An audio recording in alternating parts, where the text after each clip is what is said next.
जिंदाबाद। बनारस की बेटी को न्याय देना होगा, देना होगा, देना होगा। बनारस की बेटी को न्याय दो, न्याय दो, न्याय दो। इंकलाब जिंदाबाद, जिंदाबाद, जिंदाबाद। अपराधी अभी तक आज। अस्सलाम वालेकुम दोस्तों, मैं हूं उमैर अदीज़ और आप देख रहे हैं यूआर अदीज़। आज हम आए हैं बनारस के शास्त्री घाट पे और आपको पता है कि यहाँ पे एक वारदात हुई थी कुछ दिन पहले। अर्शिया नाम की एक बच्ची को, 1.5 साल की बच्ची थी, उसको एक नौजवान ने, बल्कि वो नाबालिग था और उस नाबालिग की वजह से उसको क्या कहेंगे, उसकी नाकामी कहेंगे या फिर जानबूझकर उसने ऐसा किया कि इस 1.5 साल की बच्ची की मौत हो गई और उस मौत का जिम्मेदार वो लड़का है। और क्या था पूरा प्रोसेस, कैसे ये घटना हुई, हम जाने कि यहाँ पे कुछ लोग इकट्ठा हुए हैं और ये लोग यहाँ से मार्च करेंगे और जाएंगे यहाँ से वहाँ पे ज्ञापन देंगे और क्या ज्ञापन में लिखा रहेगा और क्यों इसको सजा नहीं मिल रही है, ये सारी बातें जानेंगे। हमारे साथ मनीष शर्मा जी हैं। मनीष जी, पहले तो आप बताइए कि ये घटना, ये वारदात कैसे हुई और कहाँ की है ये? देखिए, वो जो जिसने ये एक तरह से इरादतन हत्या हम तो समझते हैं, इसको हम लोग कोई केवल कुछ एक्सीडेंट के बतौर नहीं देखते हैं। ये एक मनबड़ परिवार है, कह लीजिए। उस लड़के का मामला नहीं है और उस परिवार से पूरा ये इलाका दहशत में है। पूरे उस इलाके में वो मनमाने तरीके से स्टंटबाजी करता है, तेज़ तरीके से हूटर बजाता है, गाड़ी चलाता है और एक लोगों में हमेशा दहशत रहता है। कोई अगर उसके घर पे जाए तो वहाँ पे उल्टा उसको ढेर सारी बातें सुननी पड़ती हैं। और 2 दिन पहले भी उसको चेताया गया था, जिस तरह से वो गाड़ी चला करके इस मैदान में आता है। और जिस दिन की घटना उसके 2 दिन पहले भी चेताया गया था और बल्कि वो ऐसा लगता है कि उस चेतावनी को ही और ज़्यादा एक तरह से चैलेंज की तरह उसने लिया और सचेत तरीके से उसने गाड़ी उस बच्ची पे चढ़ाई है। मैंने ये समझ लीजिए कि ये निर्ममता, अब आप इस पीड़ा को हम सब लोग नहीं समझ सकते हैं, जो बच्चे के पिताजी समझ रहे होंगे। और सबसे बड़ी बात ये है कि 12 दिन हो गए हैं और खुलेआम वो घूम रहा है। ऐसा नहीं है, सबको पता है, खुलेआम घूम रहा है। उसके लोग, दर्जनों लोग जो लोग इस बच्ची को न्याय दिलाने के लिए लड़ रहे हैं, जैसे मेरे पास कम से कम 5-7 फोन आए, उस चौतरफा एक धमकाने की, समझाने की, इनके परिवार को समझाने की लगातार उसकी कोशिश हो रही है। सरेआम वो कर रहा है। पुलिस बार बार कह रही है कि हम लोग कुछ कर रहे हैं, लेकिन 15 दिन से कुछ नहीं हो रहा है। हम लोग पुलिस कमिश्नर से भी मिल चुके हैं, लेकिन वहां से भी आश्वासन तो मिला, लेकिन अभी तक कोई कार्रवाई नहीं हुई। पुलिस चाहती अगर तो उस आदमी की ऐसी हैसियत नहीं थी, 1 दिन के अंदर वो बंदा जेल में होता। लेकिन मैं समझता हूं कि पुलिस की तरफ से उसको खुलेआम संरक्षण दिया जा रहा है। पुलिस चाहती तो कुड़की का आदेश करती, उसके घर का 12 दिन हो गए, जो ही कुड़की का आदेश करती उसको सामने आना पड़ता, लेकिन वो सब भी नहीं हो रहा है। मैं देख रहा हूं कि उल्टे धमकाने वाली प्रक्रिया ज्यादा हो रही। अभी देख रहे थे यहाँ बच्ची, जहां उसका मर्डर हुआ था, उस घेरे को भी जो बनाया हुआ था वो फॉरेंसिक जांच के लिए, उसकी जांच तक नहीं की गई और रात को 12 बजे 1 बजे के करीब जो है वहां से उसको किसने हटा दिया, कैसे हटा दिया, सबूत मिटाने की भी कोशिश बहुत निर्मम तरीके से की जा रही है। जो गाड़ी वहां कस्टडी में है, उसके ऊपर जो सबूत है उसको मिटाने की कोशिश हो रही है।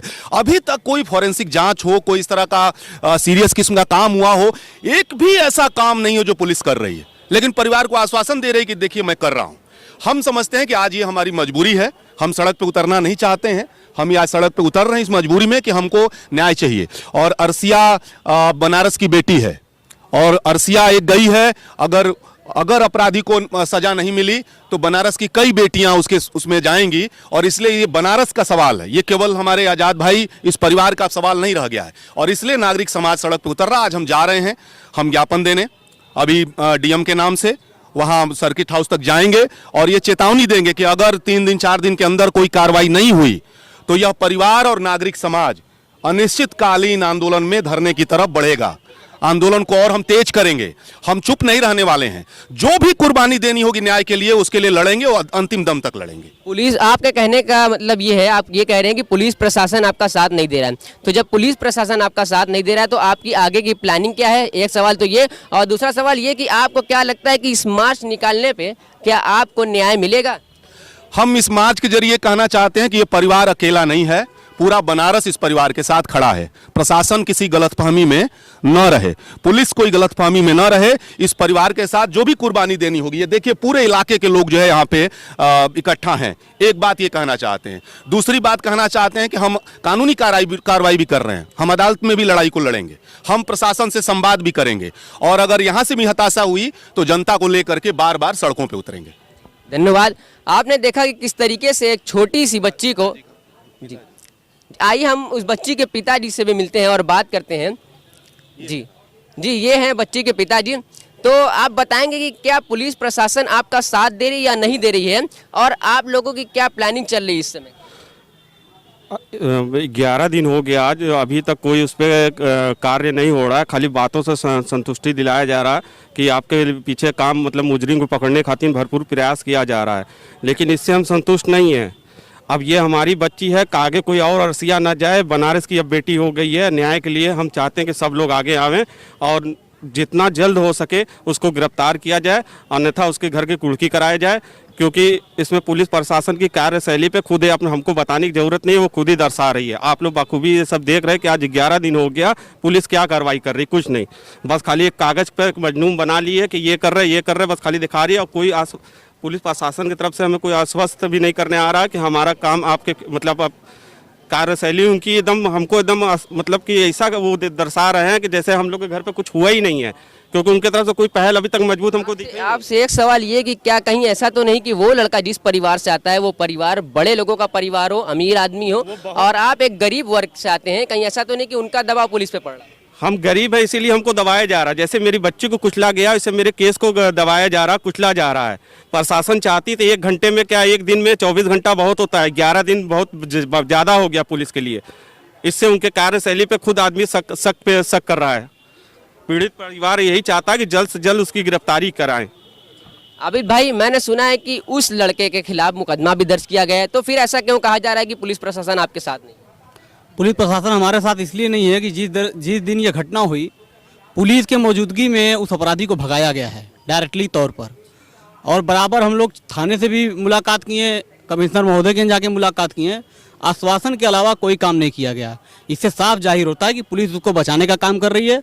अगर लोअर कोर्ट से उसकी जमानत खारिज हो जाती है तब तक वो हाई कोर्ट से जमानत करा लेगा, फिर आकर छुट्टा साड़ की तरह घूमेगा, और उस लड़का का बाप जो है लाइसेंसी पिस्टल लेकर दबाव बनाने की कोशिश कर रहा है। और उसके जितने दलाल, मैं ये संदेश देना चाहता हूँ, याद रखना, तुम जिस तरीके से निपटोगे उस तरह से हम निपटने के लिए तैयार हैं। ये परिवार कमजोर है, समाज कमजोर नहीं है, समाज इनके साथ खड़ा है, पूरी तरीके से खड़ा है। जिस भी भाषा में तुम समझना चाहोगे, प्रशासन हो या वो लोग हो, हम उस भाषा में समझाने के लिए तैयार है तुम्हें। हमने अभी तक ये नहीं जाना कि उस लड़के का नाम, उस लड़के की एज, उस लड़के का परिवार कहाँ रहता है, इन सब की थोड़ा डिटेल है। उस लड़के का नाम है हर्षित सिंह, जो मनबड़ किस्म का है, उम्र 14 वर्ष है, और 12 वर्ष की उम्र से वो कार स्टैंड करता है। उसका बाप बिजली विभाग में अकाउंटेंट अधिकारी है, और लाइसेंसी पिस्टल भी उसको जारी हुआ है, और इतना ज़्यादा भ्रष्ट अधिकारी है कि पता नहीं उसका तनख्वाह कितना, और 4 ठो कार रखा हुआ है।